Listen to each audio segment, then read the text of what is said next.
આખા જીવનમાં નિષ્કામ ભાવે કર્મ કરો, તમે જ્ઞાનથી કર્મ કરો, તમે આ જન્મમાં જે રીતે પણ કર્મ કરો, કર્તવ્ય કર્મ શાસ્ત્રની આજ્ઞા પ્રમાણે ભક્તિ યોગથી, નિષ્કામ કર્મથી, જ્ઞાન યોગથી જે પણ કરો, પણ જન્મ લાભ પર પુંસામ અંતે નારાયણ સ્મૃતિ, છેલ્લે ભગવાનનું નામ મોઢા ઉપર આવી જાય તો જન્મનો લાભ છે. હવે આપણે નહીં કીધું છેલ્લે નામ લઈ જીવનમાં નો આવ્યો, છેલ્લે નામ આખી જિંદગી બોલ્યા હોય તો જ આવે. આખી જિંદગી જે કર્યું હોય ને છેલ્લે મુખ ઉપર આવી જાય. બાપા નહોતા, મરવા પડ્યા, આખી જિંદગી દુકાનમાં જ ધ્યાન રાખ્યું, અને મરવા પડ્યા ત્યારે બધા દીકરાઓને બોલાવી દે કે છેલ્લી 5 મિનિટ છે. બાપા ભાઈ બધા આવી ગયા, બધા કે મારો દીકરો રામો આવ્યો કે હા રામો અહીં બાજુમાં છે, હા હા સારું સારું, પણ એ રામો આવ્યો છે પણ મારો દીકરો લક્ષ્મણ નહીં આવ્યો કે આ રહ્યો લક્ષ્મણ પણ બાજુમાં છે, હાથ કર્યો કે રામો ને લક્ષ્મણ બે આવ્યા, પણ મને એવું લાગે મારો દીકરો સુરેશ નહીં આવ્યો. સુરેશ કે બાપા હું અહીં છું. બાપા તત્કાલ ઉભા ગયા, ત્રણેય અહીં છો તો દુકાને કોણ છે? દુકાન છે રેડી મૂકીને આવે, એનો મતલબ કે આખી જિંદગી દુકાનનો વાત લીધી છે, છેલ્લે દુકાન યાદ આવી રામ બોલવાની જગ્યાએ. આખું વર્ષ વિદ્યાર્થી ગણિતના દાખલાઓ ગણે, આખું વર્ષ વિદ્યાર્થી ગુજરાતીની કવિતાઓ પાકી કરે ને પ્રશ્નોના જવાબ પાકા કરે. શા માટે? એક જ દિવસ પેપર હોય 3 કલાક માટે વાર્ષિક પરીક્ષામાં, એમાં બધું યાદ આવી જાય એટલે આખું વર્ષ ગોખવું પડે.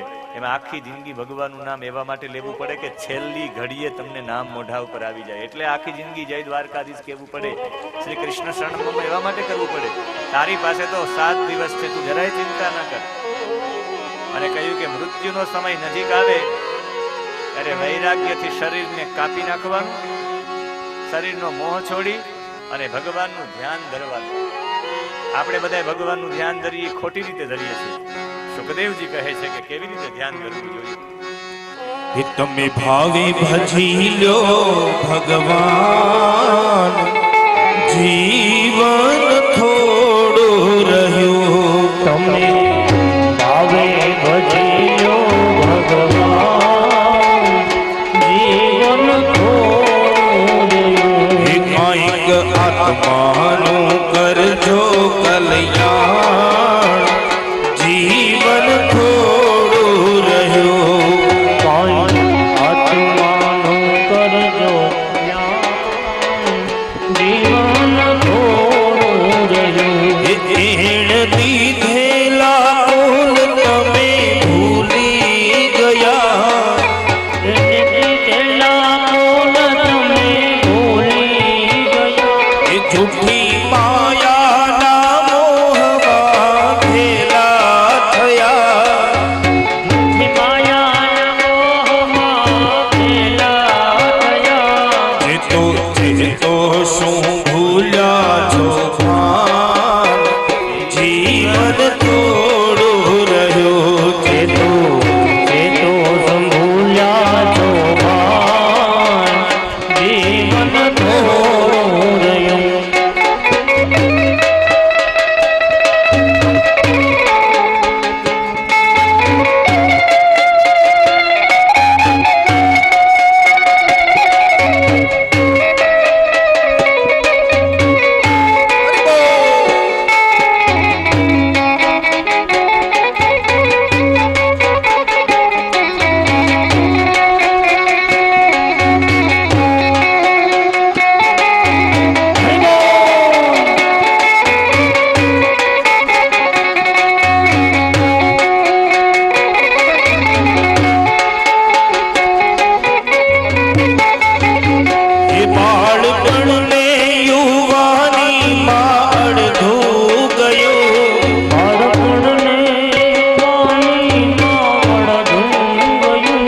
નથી ભક્તિના માર્ગમાં ડગલું ભર્યું.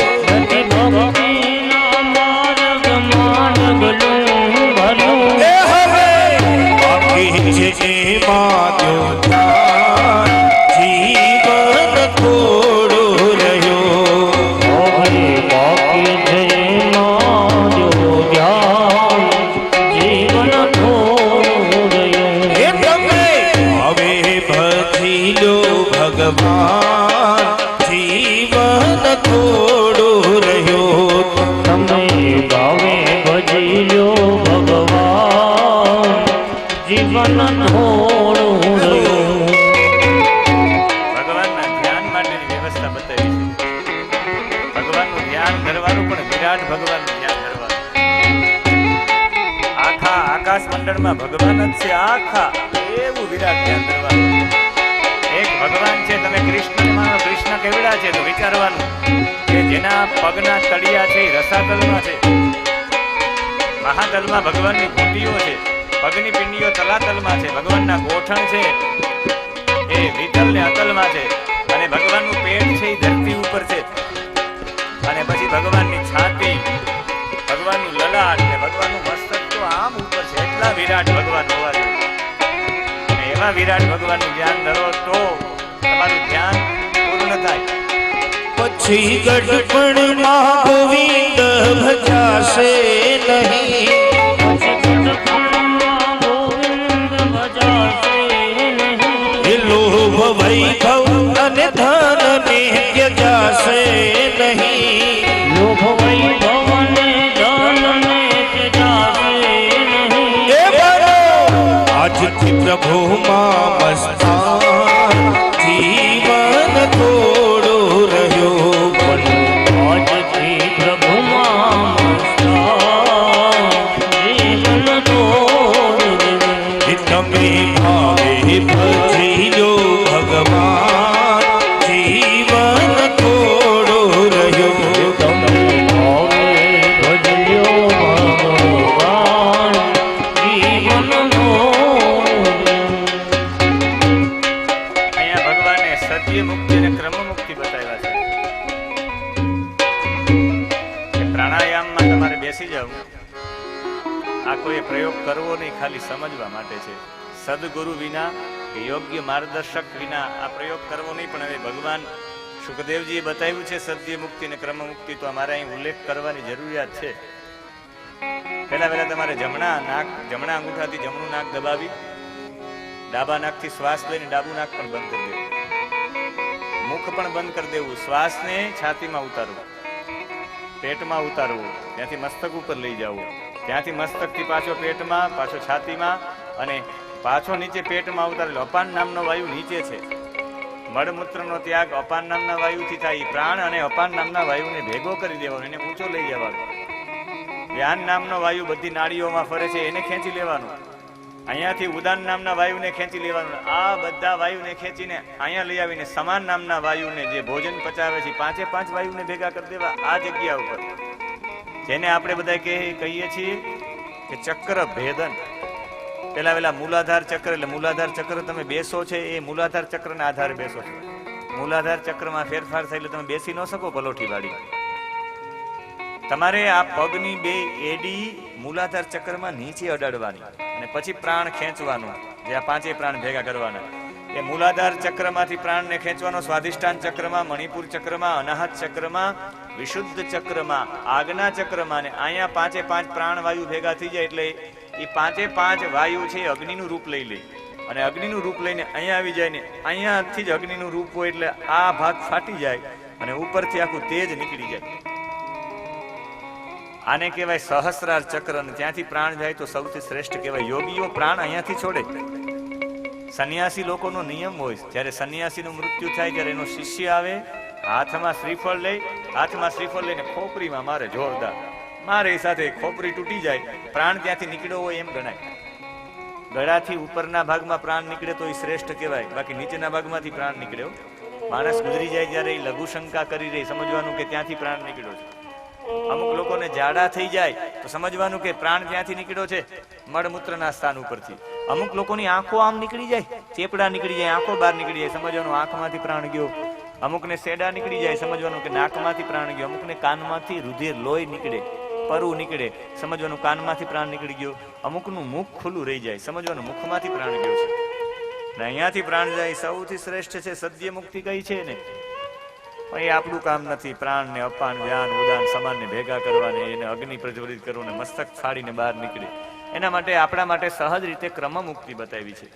ક્રમ મુક્તિની અંદર ભગવાનનું ભજન કરતા કરતા બધા લોકમાં જવાની ઈચ્છા થાય ને, બધા લોકમાં જાઓ, મહાલોકમાં સત્યલોક સુધી જાઓ, ને સત્યલોકમાં બ્રહ્માજી સાથે રહી ઉપભોગ કરી ને સાધના કરીને અંતે ભગવાનના ધામમાં જાઓ. આ ભગવાનનું ભજન કરતા કરતા જે કરીએ અને ક્રમ મુક્તિ કહેવાય. એમ ન સમજો તો અહીંથી પ્લેનમાં બેસો, દીવથી પ્લેનમાં બેસો ને સીધા બોમ્બે પહોંચો અને સત્ય મુક્તિ કહેવાય. અને અહીંયાથી ટ્રેનમાં બેસીને જાઓ ને એમાં પછી રાજકોટ આવે, અમદાવાદ આવે, બરોડા આવે, સુરત આવે ને પછી મુંબઈ આવે અને ક્રમ મુક્તિ કહેવાય. ભગવાનનું ભજન કરતા કરતા આ ક્રમ મુક્તિ સૌથી શ્રેષ્ઠ કહેવાય. અને અહીંયા બે મુક્તિની સાથે સગુણ ઉપાસના અને નિર્ગુણ ઉપાસના જોડેલી છે. હે રાજન, સંત પુરુષો આત્મ સ્વરૂપ ભગવાન કથાનું મધુર અમૃતપાન વહેતા જ રહી છે. હૃદયમાં વિષયોથી ઝેરી પ્રભાવને જતો રહે છે. એટલે હંમેશા ઉપાસના કરવી તો સગુણ ઉપાસના કરવી જોઈએ. અકામ સર્વ કામો મોક્ષ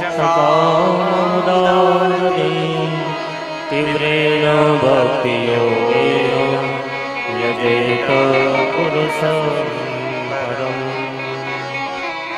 તમારે મોક્ષ કામની આકાંક્ષા હોય તો તમારે યજેત પુરુષમ પરમ, ભગવાન નારાયણનું જ ભજન કરવું જોઈએ. અને સગુણ ઉપાસના સૌથી શ્રેષ્ઠ છે. જો બ્રહ્મ તેજની પ્રાપ્તિ કરવી તો બ્રહ્માની પૂજા કરાય. તમારે ઇન્દ્રિયોની વિશેષ કામના હોય તો ઇન્દ્રની પૂજા કરાય. તમારે સંતાનની પ્રાપ્તિ કરવી તો પ્રજાપતિની ઉપાસના કરાય.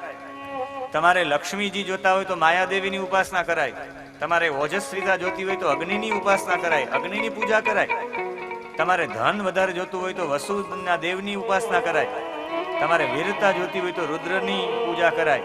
તમારે સારું અન્ન જોતું હોય તો અદિતિની પૂજા કરાય. તમારે સ્વર્ગ જોતું હોય તો દેવતાઓની પૂજા કરાય. તમારે રાજ્ય કામ, તમારે ચૂંટણી લડવી હોય તો વિશ્વદેવનું પૂજન કરાય.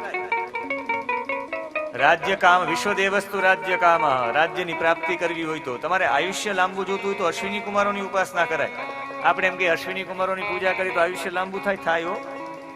100 વર્ષનું આયુષ્ય કરવું હોય તો એક જ કામ કરો, તમારા પગ ભીના કરીને બપોરે જમવા માટે બેસો, 100 વર્ષના થઈ જાવ. આ હું નહીં, ચરક અને સુશ્રુત સંહિતા કહે છે. આર્ધ પાદસ્તુ ભુંજાનો દીર્ઘમાયુ રવાપનું યાદ. બપોરના સમયે ભીના પગ કરીને જમવા બેસો, 100 વર્ષના થઈ જાવ. ખાવું નથી ને માડી કોઈને, ભીના પગ કરીને જમવા બેસી જવાનું. 6 નિયમો બતાવ્યા છે તમારે લાંબુ આયુષ્ય જોવું હોય તો. અને તમારા શરીરમાં કરચલી પડવા ન દેવી હોય એના માટે નહીં પણ વ્યવસ્થા બતાવી છે. ભગવાન કૃષ્ણ 125 વર્ષને 5 મહિના સુધી રહ્યા. છેલ્લે ભાલકા તીર્થમાંથી ગયા પણ ભગવાનના ચહેરા ઉપર એક કરચલી નહોતી, એક દાંત હૈલો નહોતો, એક વાળ સફેદ નહોતો થયો. એની પાછળનું રહસ્ય છે. આપણો આયુર્વેદ કહે છે કે માણસ જીવન પર્યંત યુવાન રહી શકે છે, જીવન પર્યંત સુધી પોતાનું શરીર બરાબર રાખી શકે. આયુર્વેદના નિયમો છે. વામશાયી દ્વિભુંજાનો, તમારે ડાબા પડખે સૂવું પડે. તમારે 2 વખત જ ભોજન લેવું પડે. એના નિયમો બતાવ્યા છે કે તમારે આવું જીવન જીવો તો તમારો આહાર ને વિહાર બરાબર હોય તો તમે લાંબુ જીવી શકો. એટલે જેને સારું સુંદરતા મેળવવી છે ગાંધર્વોની ઉપાસના કરે તો સુંદરતા મળે. જેને સારી પત્ની જોતી હોય ઉર્વશી દેવીની ઉપાસના કરે. જેને યશ જોતો હોય યજ્ઞ પુરુષની પૂજા કરે. જેને વિદ્યા પ્રાપ્તિ કરવી વિદ્યા કામસ્તુ ગિરીશમ, એ ભગવાન ભોળાનાથને ભજે. જેને પતિ પત્ની વચ્ચે ઝઘડા બંધ કરાવવા હોય માં પાર્વતીની પૂજા કરે. કારણ કે આ દુનિયામાં સગુણ સિવાય કઈ છે નહીં, નિર્ગુણ તો છેલ્લી અવસ્થા છે. એ નિર્ગુણને પણ ભજવા હોય, નિર્ગુણની ઉપાસના કરવી હોય પહેલા પણ સગુણની કરવી જ પડે. આ દુનિયામાં નિર્ગુણ જેવું કઈ છે જ નહીં. કારણ કે આપણે સગુણ છીએ તો આપણે બનાવનારો પણ સગુણ જ હોય. અને કદાચ આપણે એમ કહીએ કે નિર્ગુણ આલો ખાટું જોઈએ, પણ ખાટું કેમ લેશું? ખાટા માટે દહીં લેવું પડે, ખાટા માટે આંબલી લેવી પડે, ખાટા માટે છાશ લેવી પડે, ખાટા માટે દહીં લેવું પડે, ખાટા માટે લીંબુ લેવું પડે. એ લીંબુ વિના તમે ખાટાને સમજી ન શકો, એમ સગુણ વિના એ નિર્ગુણને સમજી ન શકો. એટલે પાસ તો થવું પડે અહીંયાથી જ. અને હવે એને યાદ આવ્યું છે કે ઓહો, મેં મંગલાચરણ તો કર્યું જ નથી. સુખદેવજી એટલું બધું બોલી ગયા પછી યાદ આવ્યું કે મંગલાચરણ કરવાનું બાકી છે. મંગલાચરણ એટલે સૌથી પહેલા વ્યાસપીઠ ઉપર આવીને હું 3 શ્લોકો જે બોલું છું ને, એ 3 શ્લોકો મંગલાચરણ કહેવાય. અમારું મંગલ આચરણ થાય એટલે ભગવાનનું નામ લેવું. આ બધું તો ભૂલી ગયા, સીધા જવાબ દેવા માંડ્યા. કહ્યું કે મારે ભગવત સ્મરણ કરવું પડશે ને ભગવત સ્મરણ કર્યું છે. હવે સવારમાં ધૂન બોલાવા આવે એનો મતલબ છે કે ધૂન બોલાવાનો મતલબ છે ભગવાનનું નામ સ્મરણ. અને હવે યાદ આવ્યું કે મારે ભગવાનને યાદ કરવા જોઈએ. 12 શ્લોકોનું મંગલાચરણ કર્યું. 12 સ્કંદ માટે કર્યું છે કે જે ભગવાનનું ખાલી કીર્તન કરો તો તમારા બધા પાપ બળી જાય.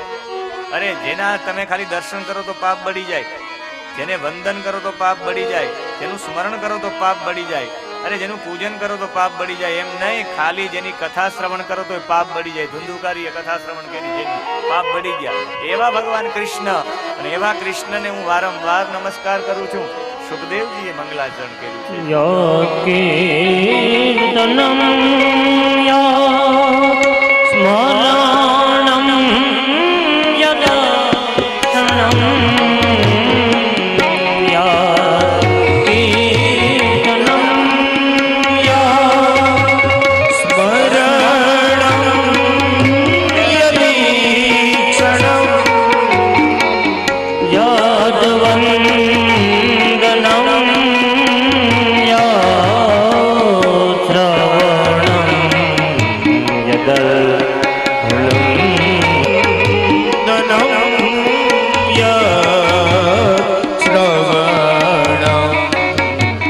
યદર્શનમ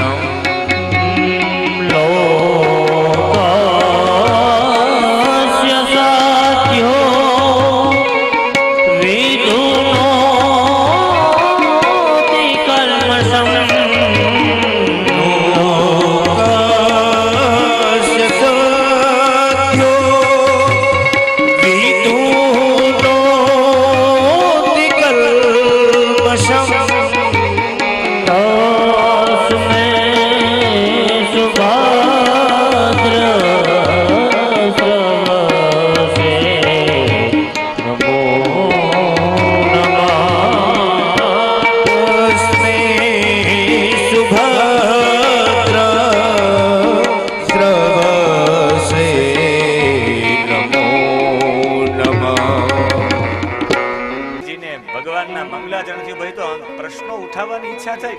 પહેલો પ્રશ્ન પરીક્ષિતે પૂછ્યું કે હે પ્રભુ, હે ગુરુદેવ, જીવ નો સંબંધ શરીરી છે એ કારણ છે કે નિષ્કારણ છે?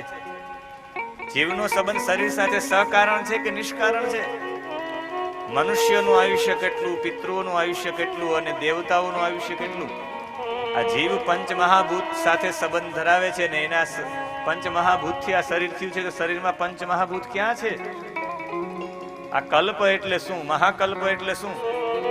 ભૂત, ભવિષ્ય અને વર્તમાનની કલ્પના શા માટે? જો કાળ એક જ હોય ને કાળ ઈશ્વરનું સ્વરૂપ હોય તો ભૂતકાળ, વર્તમાન કાળ અને ભવિષ્યકાળ શા માટે? જીવ કેવા કેવા કર્મો કરે તો એને કેવી કેવી ગતિ મળે? આ શરીર એટલે શું? જીવ એટલે શું ને આત્મા એટલે શું? જીવાત્મા ને આત્મામાં ફરક શું? બ્રહ્માંડનું પરિમાણ શું? યુગ કેટલા પ્રકારના, એનું પરિમાણ શું? મનુષ્યોની અંદર અને જીવની અંદર વિશેષ ધર્મો ક્યાં ક્યાં? તત્વોની સંખ્યા કેટલી? તત્વનું સ્વરૂપ કેટલું? તત્વોનું લક્ષણો શું? વેદો શું કહેવાય? ધર્મશાસ્ત્રો, પુરાણો, એનું સ્વરૂપ શું? એનું તાત્પર્ય શું? શા માટે વેદોની જરૂરિયાત છે? પ્રલય એટલે શું? કેટલા પ્રકારના પ્રલય છે? આત્માના બંધન અને મોક્ષ માટેનું સ્વરૂપ, સાચું સ્વરૂપ કયું? આ ચર્ચા કરી છે. આ બધા પ્રશ્નો પૂછ્યા ત્યારે કહ્યું કે આ તમે જેવા બધા પ્રશ્નો પૂછ્યા છે ને, આવા બધા પ્રશ્નો તો એક વખત નારદજીએ પણ પૂછ્યા હતા બ્રહ્માજી. નારદજી બ્રહ્માજી પાસે આવીને પિતાજીને પૂછ્યું કે હે પિતાજી, આપ કોના આધારે રહો છો? અને કહ્યું કે હું જેના આધારે રહું એ તો માયાપતિ ભગવાનના આધારે રહું છું. અને માયાપતિ ભગવાનનું આખું કહ્યું કે આ કોણ છે આ માયાપતિ ભગવાન? કહ્યું કે એ પરબ્રહ્મ પરમાત્મા છે. એને કાળ, એને કર્મ અને સ્વભાવનો સ્વીકાર કર્યો અને સ્વભાવના સ્વીકારના કરવાના કારણે ભગવાન એકમાંથી અનેક બન્યા. ભગવાનમાંથી પ્રકૃતિનું નિર્માણ થયું અને આ પ્રકૃતિ અને પરમાત્મા એ બંનેમાંથી એક ઈંડું ઉત્પન્ન થયું અને બ્રહ્માંડ રૂપી ઈંડું 1000 વર્ષ સુધી પાણીમાં રહ્યું નિર્જીવ રીતે. ભગવાને એ ઈંડાની અંદર પ્રવેશ કર્યો નહીં, ઈંડું ફાટ્યું છે, ઈંડાની અંદરથી પ્રવેશ કરીને ભગવાન એમાંથી પ્રકટ થયા વિરાટ પુરુષ, જેને આપણે નારાયણ કહીએ છીએ. એ નારાયણની નાભીમાંથી કમળ નીકળ્યું. એ કમળમાંથી બ્રહ્માજી કહે હું ઉત્પન્ન થયું. ચારે તરફ પાણી જ પાણી. મેં કીધું આ કમળનું મૂળ ક્યાં છે? કમળના મૂળમાં હું નીચે અંદર ઉતરો તો મને એક પણ કંઈ એનું મૂળ મળ્યું જ નહીં. છેલ્લે 2 શબ્દો મને સંભળાણા. એક હતો ત ને એક હતો પ. ત પ ત પ એમ સંભળાણું. અને આ તપ સંભળાવવાના કારણે ઘણા સમય પછી મેં હજારો વર્ષ સુધી સાધના કરી ત્યારે ભગવાન પ્રગટ થયા. એક વખત નંદ, સુનંદન, પ્રબલ અને અરહણ ચારેય પાર્ષદો સાથે ભગવાન પ્રગટ થયા અને ભગવાને પ્રગટ થઈને કહ્યું કે હું જેટલો છું એ જ ભાવોથી યુક્ત તું પણ છો. જેટલું રૂપ, જેટલું ગુણ, જેટલી લીલાઓથી સમન્વિત છો, આ બધું તત્વનું વિજ્ઞાન તને પ્રાપ્ત થાય. બ્રહ્માજી કહે કે હું રડવા માંડ્યો કે ભગવાન તમારા જેવું જ્ઞાન મને પ્રાપ્ત થાય એટલે મને પણ ક્યાંક અભિમાન થવા મળશે કે હું સર્વોપરી છું, હું ક્યાંક અજન્મા છું. ભગવાન હું આ બધું કરીશ, તમે કહેશો કે સૃષ્ટિ નિર્માણ કરવાની છે હું કરીશ, તમે જેમ કહેશો એમ કરીશ, પણ પ્રભુ મારી એક વિનંતી છે, હું આ કરતો હોય ત્યારે મને જ્ઞાન ન થવું જોઈએ કે હું સર્વોપરી છું, અજન્મા છું. ભગવાને કહ્યું તથાસ્તુ, અને ભગવાને 4 શ્લોકોનું જ્ઞાન આપ્યું છે. આને ચતુશ્લોકી ભાગવત કહેવાય છે. આના ઉપરથી 18,000 શ્લોકોની રચના થઈ છે. અને આમાં 4 તત્વોનું વર્ણન છે. પહેલા શ્લોકમાં બ્રહ્મ તત્વ કોને કહેવાય એ સમજાયું છે, બીજામાં માયા તત્વ કોને કહેવાય એ સમજાયું છે, ત્રીજા શ્લોકમાં જગત તત્વ કોને કહેવાય એ સમજાયું છે, અને ચોથામાં આત્મ તત્વ કોને કહેવાય એ સમજાયું છે. અને શરૂઆતના પહેલા શ્લોકમાં કહ્યું છે કે બ્રહ્મ તત્વ કોને કહેવાય? અહમેવાસમેવાય નાન્યદ્ય સદસત્પરમ પશ્ચાદહં યદેતચ્ચ યો વશિષ્યેત સોऽસ્મ્યહં. પહેલા શ્લોકમાં બ્રહ્મ તત્વ છે. બ્રહ્મ કોને કહેવાય? બ્રહ્મ એને કહેવાય સર્વમ ખલવિદમ બ્રહ્મ. સર્વમ ખલુ ઇદમ બ્રહ્મ. જે જગ્યા ઉપર તમને બધી જગ્યાએ પરમાત્મા દેખાય, બ્રહ્મ સર્વવ્યાપક છે. ભગવાન કહે અહમ એવમ આસમ, પહેલા પણ હું જ હતો, અગ્રે આગળ પણ હું રહીશ, અને અત્યારે જે પણ દેખાય છે એ પણ હું છું. આ સદ અસદ જે દેખાય, જળ ચેતન આખી સૃષ્ટિ છે એ હું જ છું. ભગવાન કહે છેલ્લે પ્રલય થઈ જાય ને કંઈ નહીં વધે ત્યારે પણ ભગવાન કહે હું જ છું. એનો મતલબ બધી જગ્યાએ હું છું, એક જગ્યા એવી નથી જ્યાં હું ન હોઉં. યતરથમ યત પ્રતીયેતો ન પ્રતીયેત ચાત્મનિ તદ્વેદ્યાદાત્મનો માયા યથા ભાસો યથા તમઃ. ભગવાને કહ્યું હું બધાની અંદર રેતેર્થમ યત પ્રતીયેત. આ જે પણ કંઈ પ્રતીત થાય છે ને એ પ્રતીત થાય છે, પ્રતીતિ જ છે. કારણ કે વસ્તુનું પ્રતિબિંબ ખરેખર કોઈ વસ્તુ હોતું નથી. વિદ્યમાન હોવા છતાં પણ હું દેખાતો નથી. આ દુનિયા બધું મારું પ્રતિબિંબ છે, આ જગત મારું પ્રતિબિંબ છે. હું વિદ્યમાન હોવા છતાં પણ દેખાતો નથી. મારા આધારે આ બધા રહે છે, આ બધું ટકી રહ્યું છે ભગવાનના આધારે છે. આપણે કે એમ કેમ ભગવાન દેખાતા નથી ને બધું ટકાવી શકે? આવું બને નહીં. પણ રુદ્રાક્ષની માળા લઈ લ્યો, 108 મણકા છે. 108 મણકા કોના આધારે રહી છે? દોરાના આધારે. દોરો ન હોય તો 108 મણકાય ન રહે. દોરો દેખાતો નથી. દેખાતો નહીં એનો મતલબ એમ નહીં સમજવાનું કે છે નહીં. આ ભુવા પરિવારના મણકા ને આ રાયડીના મણકા બેઠા છે તો વચ્ચે ક્યાંક દોરો છે, બાકી બેસી ન શકીએ. અરે કલાકનો બેસી શકે કોઈ? ગયા હોય હેર પાર્લરે વાળ કપાવવા કે દાઢી કરાવવાને, જો અહીંયા વારો આવે નહીં તો આપણે દુકાન બદલી જાય. આપણે 5 મિનિટ નથી બેસી શકતા, અહીં 3 કલાક બેસી એટલે ક્યાંક કંઈક દોરો છે એટલે આમ થઈ શકે છે, બાકી અશક્ય છે. યથા મહાંતિ ભૂતાની ભૂતેષુ ચાવચેષ્વનો પ્રવિષ્ટાન્ય પ્રવિષ્ટાની તથા તેષુ તેષ્વહં. ભગવાને કહ્યું છે કે બધાની અંદર હું છું. કેવી રીતે છું? 5 તત્વોના રૂપમાં. તમારા શરીરમાં 5 તત્વોથી શરીર બનેલું છે. આપણે તર્ક કરીએ ક્યાં છે તત્વથી બનેલું, મને બતાવો. તમે આમ દોડી શકો ને એનો મતલબ વાયુ તત્વ છે તો જ દોડી શકો. તમને પરસેવો થાય એનો મતલબ ક્યાંક અગ્નિ તત્વ તમારા શરીરમાં છે તો જ પરસેવો થાય. આ તડકો આવે એટલે મંડે આપણે પરસેવો થવા, અગ્નિ તત્વ ક્યાંક અંદર પડેલું છે. અને પરસેવાના પાણીના બૂંદ પડતા હોય એનો મતલબ પાણી પણ અંદર છે, એટલે પરસેવાના રૂપમાં તમને પ્રાપ્ત થયું છે. પછી આમ કરીને આ મેલ કરો ને આ મેલ કાઢો, એ શરીરમાં પૃથ્વી તત્વ પણ છે એટલે મેલ નીકળ્યો છે.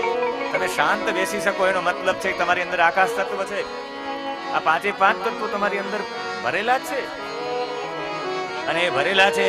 અને છેલ્લે કહ્યું કે એ 5 તત્વના રૂપમાં મને જાણવું હોય, પરમાત્મા કહે તો 2 રીતે જાણી શકાય. એતાવદેવ જિજ્ઞાસ્યં તત્વ જિજ્ઞાસનાત્મના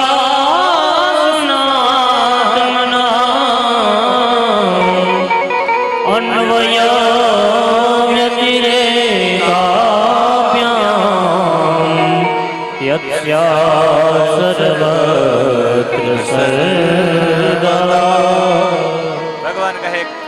કાર્યમાં કારણની સ્થિતિ અને કાર્યમાં કારણની વર્તમાનતા, આના ઉપર બધું પૃથક ભાવ થાય છે. અનવય અને વ્યતિરેક.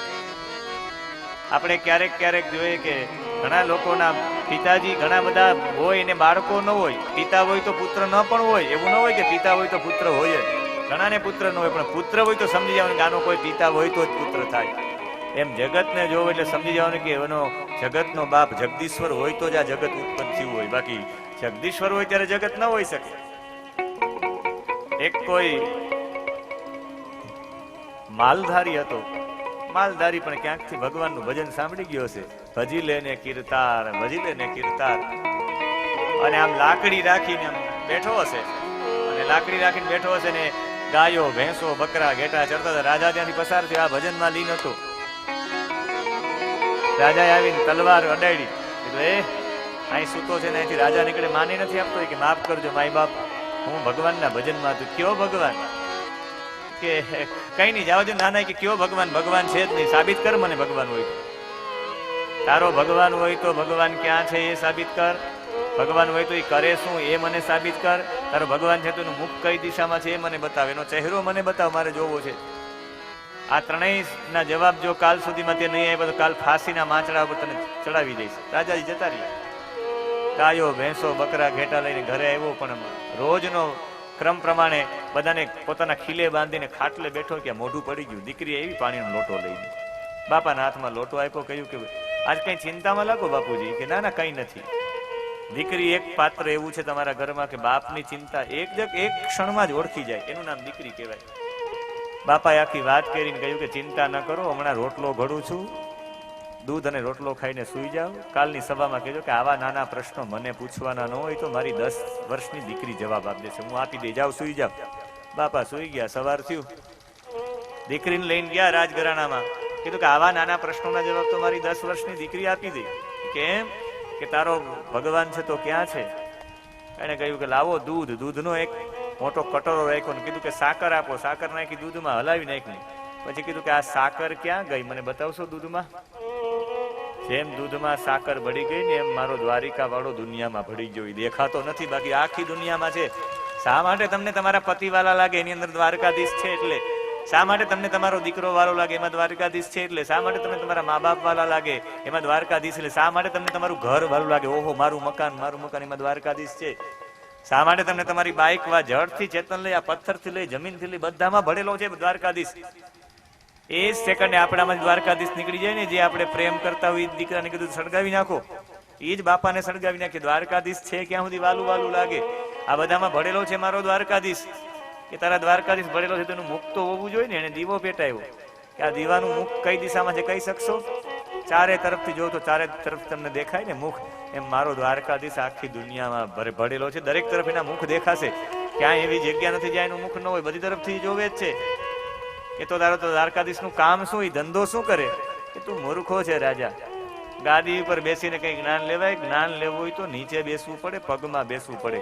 એક વખત અર્જુનને ગીતાનું જ્ઞાન આપતા હતા કૃષ્ણ, ત્યારે હનુમાનજી ધજા ઉપર બેસીને સાંભળતા હતા.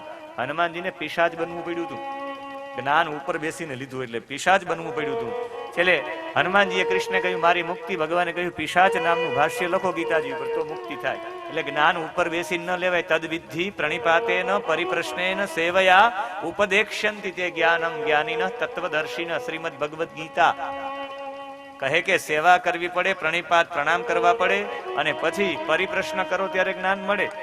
રાજા ઉતરીને સીધો નીચે આવી ગયો. દીકરીને તેડી એની ગાદી પર બેસાડીને ગાદી નીચે બેસી ગયો કે હવે જ્ઞાન આપો. તારી દ્વારકાધીશનો ધંધો શું? કે હું માલધારીની દીકરી, ગાયો, ભેંસો, બકરા, ઘેટા ચરાવવાળી, એને રાજગાદી પર બેસાડી દઈને તારા જીવાને એના પગમાં બેસાડી દે. આ મારા દ્વારકાધીશનો ધંધો છે. નબળા માણસને પણ રાજગાદી ઉપર બેસાડી દઈ. આવી રીતે ભગવાનને અન્વય વ્યતિરેકાભ્યામ વિધિ અને નિષેધના રૂપમાં જાણી શકીએ. આ છે, આ છે, આ છે, આ છે, આ છે, આ છે એમ જાણી શકીએ. બાકી એમ કે આવા નથી, આવા નથી, આવા નથી પરમાત્મા એમ જાણી શકાય.